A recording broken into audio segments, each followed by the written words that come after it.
ವಿದ್ಯಾರ್ಥಿಗಳೇ ಲಕ್ಷ ಕೊಟ್ಟು ನೋಡ್ರಿ, ಇವೆಲ್ಲ ಸೂತ್ರಗಳು ಭಾಳ ನಿಮಗೆ ಬರ್ಬೇಕಾಗ್ತದ.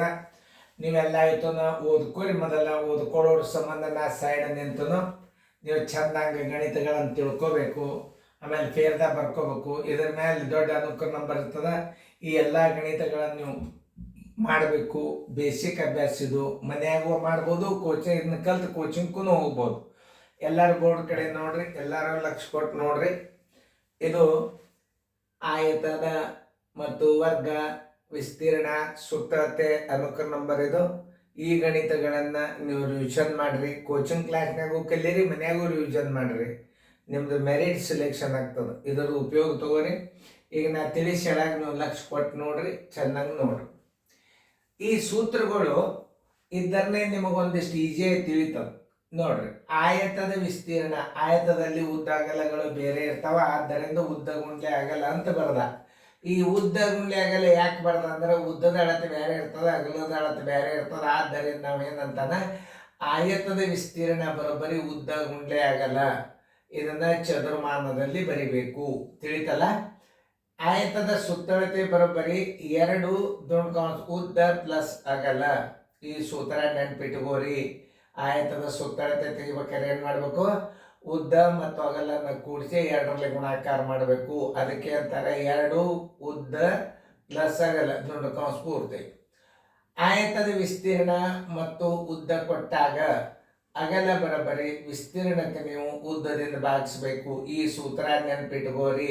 ಆಯತದ ವಿಸ್ತೀರ್ಣ ಮತ್ತು ಉದ್ದ ಕೊಟ್ಟಾಗ ಅಗಲ ಕೇಳಿದ ಅಂದ್ರೆ ವಿಸ್ತೀರ್ಣಕ್ಕೆ ಉದ್ದದಿಂದ ಭಾಗಿಸ್ಬೇಕು.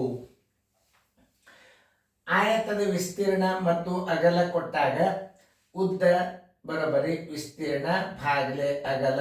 ವಿಸ್ತೀರ್ಣಕ್ಕೆ ಅಗಲದಿಂದ ಭಾಗಿಸ್ಬೇಕು.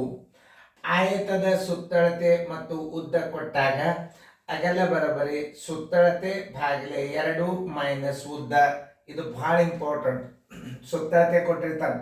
ಒಂದು ಆಯತಾಕಾರದ ಸುತ್ತಳತೆ ಪರಿಧಿ ಇಷ್ಟದ, ಉದ್ದಿಷ್ಟದ, ಅಗಲ ಎಷ್ಟು ಅನುಕೂಲ. ಸುತ್ತಳತೆಗೆ ನೀವು 2ರಿಂದ ಭಾಗಿಸ್ರಿ. ಸುತ್ತಳತೆಗೆ 2ರಿಂದ ಭಾಗಿಸಿರಿ ಏನು ಬರ್ತದ ಅಂದ್ರೆ ಒಂದು ಉದ್ದ ಒಂದು ಅಗಲದ ಮೊತ್ತ ಬರ್ತದ. ಉದ್ದ ಕಳೆದ್ರ ಅಗಲ ಬರ್ತದ. ಆಯತದ ಸುತ್ತಳತೆ ಮತ್ತು ಅಗಲ ಕೊಟ್ಟಾಗ ಉದ್ದ ಬರೋಬ್ಬರಿ ಸುತ್ತಳತೆ ಸರಾಸ್ ಬಾಗಿಲೆ 2 ಮೈನಸ್ ಅಗಲ. ಅಂದ್ರೆ ಅಗಲ ಕಳೆದ್ರೆ ಉದ್ದ ಬರ್ತದೆ. ಸುತ್ತಳತೆಗೆ ಏನೇನಂತ ಕರೀತಾರಪ್ಪ ಅಂದ್ರೆ ಸುತ್ತಳತೆಗೆ ಪರಿಧಿ, ಪರಿಮಿತಿ ಎಂದು ಕರೆಯುತ್ತಾರೆ. 2 ಹೆಸರವ, 2-3 ಹೆಸರವ. ಅದಕ್ಕೆ ಪರಿಧಿ ಅಂದ್ರು ಒಂದೇ, ಸುತ್ತಳತೆ ಅಂದ್ರು ಒಂದೇ, ಪರಿಮಿತಿ ಅಂದ್ರು ಒಂದೇ. ಪರಿಧಿ ಹೆಚ್ಚಾದ ವೃತ್ತದ ಸುತ್ತಳತೆಗೆ ಉಪಯೋಗ ಮಾಡ್ತಾರೆ. ಚೌಕದ ವರ್ಗ ವಿಸ್ತೀರ್ಣ ಬರೋಬ್ಬರಿ ಭುಜ ಗುಂಡ್ಲೆ ಭುಜ. ಚೌಕದ ವರ್ಗ ಅಥವಾ ಚೌಕದ ವಿಸ್ತೀರ್ಣ, ವರ್ಗದ ವಿಸ್ತೀರ್ಣ ಎರಡೂ ಅನ್ಬೋದು. ಚೌಕದ ವಿಸ್ತೀರ್ಣ ಅಂದ್ರು ಒಂದೇ, ವರ್ಗದ ವಿಸ್ತೀರ್ಣ ಅಂದ್ರು ಒಂದೇ. ಭುಜ ಗುಂಡ್ಲೆ ಭುಜ, ಭುಜಗಳ ಅಳತೆಗಳು ಒಂದೇ ಆದುದರಿಂದ ಭುಜ ಗುಂಡ್ಲೆ ಭುಜ ಅಂತ ಹೇಳ್ತಾರೆ. ಅಥವಾ ಭುಜ ಸ್ಕ್ವೇರ್ ಅಂತೂ ಬರಿಬಹುದು. ಭುಜ ಸ್ಕ್ವೇರ್ ಅಂದ್ರೆ ವರ್ಗ. ಆಮೇಲೆ ಚೌಕದ ಸುತ್ತಳತೆ ಬರೋಬ್ಬರಿ ಭುಜ ಗುಂಡ್ಲೆ 4. ಚೌಕದ ಸುತ್ತಳತೆ ಬರೋಬ್ಬರಿ ಏನು? ಭುಜ ಗುಂಡ್ಲೆ 4. ಚೌಕದ ವಿಸ್ತೀರ್ಣ ಕೊಟ್ಟಾಗ ಭುಜ ಬರೋಬ್ಬರಿ ವಿಸ್ತೀರ್ಣದ ವರ್ಗಮೂಲ. ಚೌಕದ ವಿಸ್ತೀರ್ಣ ಕೊಟ್ಟಾಗ ಭುಜ ಬರೋಬ್ಬರಿ ಏನು? ವಿಸ್ತೀರ್ಣದ ವರ್ಗಮೂಲ ತೆಗಿಬೇಕು. ಚೌಕದ ಸುತ್ತಳತೆ ಕೊಟ್ಟಾಗ ಭುಜ ಬರೋಬ್ಬರಿ ಸುತ್ತಳತೆಗೆ 4ರಿಂದ ಭಾಗಿಸಿದ್ರೆ ಏನು ಬರ್ತದ? ಭುಜದಳತೆ ಬರ್ತದ. ಹೆಚ್ಚು ಗಣಿತ ರಿವಿಷನ್ ಹೆಚ್ಚು ಮಾಡೋದ್ರಿಂದ ಇವೆಲ್ಲ ನಿಮ್ಗೆ ಗೊತ್ತಿರ್ತಾವೆ. ಇತ್ತು ಓದ್ಕೋಬೇಕು. ಕೇಳ್ಬೋದು ಸುತ್ತಳತೆ ಸೂತ್ರ ಏನು? ಭುಜ ಗುಂಡ್ಲೆ 4. ಆಯತಾಕಾರ ಸುತ್ತಳತೆ ಏನು? 2 ಉದ್ದ ಪ್ಲಸ್. ಇವು ಬೈಪಾಟ್ ಅದು ನಿಮ್ಮಲ್ಲಿ ಯಾಕೆ ಬಂದುನೆ ಕೇಳಬೇಕು. ಉದ್ದ ಅಗಲ ಎತ್ತರ ಕೊಟ್ಟಾಗ ಘನಫಲ ಬರೋಬ್ಬರಿ. ಇದು ಆಯತಾಕಾರದ ಘನಾಕೃತಿ. ಆಯತದ ಘನ ಇತ್ತು ಅಂದ್ರೆ ಏನ್ ಮಾಡ್ತಾರೆ? ಉದ್ದದ ಅಳತೆ ಬೇರೆ ಇರ್ತದೆ, ಅಗಲದ ಅಳತೆ ಬೇರೆ ಇರ್ತದೆ, ಎತ್ತರದ ಅಳತೆ ಬೇರೆ ಇರೋದರಿಂದ ಅದಕ್ಕೆ ಏನಂತಾರೆ? ಉದ್ದ ಗುಂಡ್ಲೆ ಅಗಲ ಗುಂಡ್ಲೆ ಎತ್ತರದ ಬಂದ ಗುಣಲಬ್ಧಕ್ಕ ಘನಫಲ ಅಂತಾರೆ. ಘನಫಲ ಕಂಡು ಹಿಡೀರಿ ಅಂದ್ರೆ ಏನ್ ಮಾಡ್ಬೇಕು? ಉದ್ದ ಅಗಲ ಗುಂಡ್ಲೆ ಎತ್ತರ ಇಷ್ಟು ಮಾಡಿಬಿಟ್ರೆ ಏನ್ ಬರ್ತದ? ಆಯತಾಕಾರದ ಘನಾಕೃತಿಯ ಘನಫಲ ಬರ್ತದ.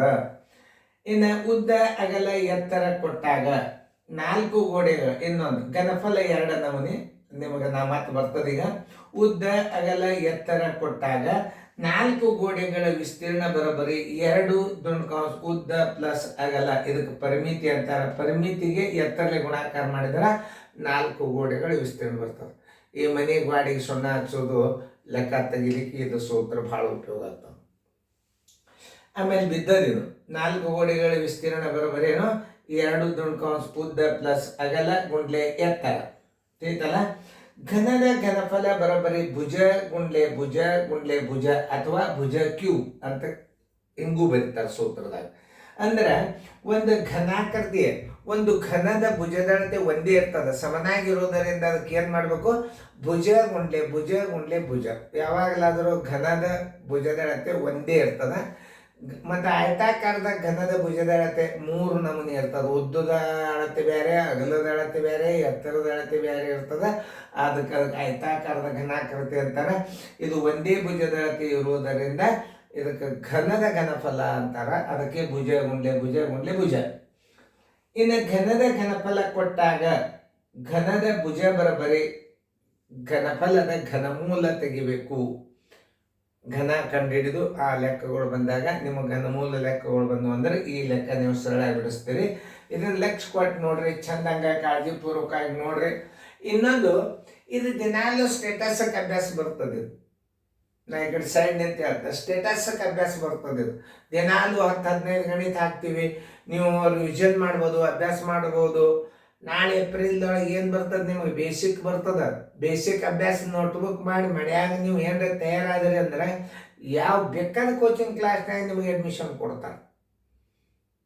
ಜೋಶಿ ಸರ್ ವಿಡಿಯೋ ಅಭ್ಯಾಸ ಮಾಡಿಸಿದ್ದೀವಿ ರೀ ಅಂತ ಪಾಲಕರ ಬರ್ರಿ, ನಮ್ಮಲ್ಲಿ ಬರ್ರಿ, ನಿಮ್ಮಲ್ಲಿ ಬರ್ರಿ. ಹಿಂಗೆ ಈ ವಿಡಿಯೋದ ಕಿಮ್ಮತ್ತು ಹಿಂಗದ.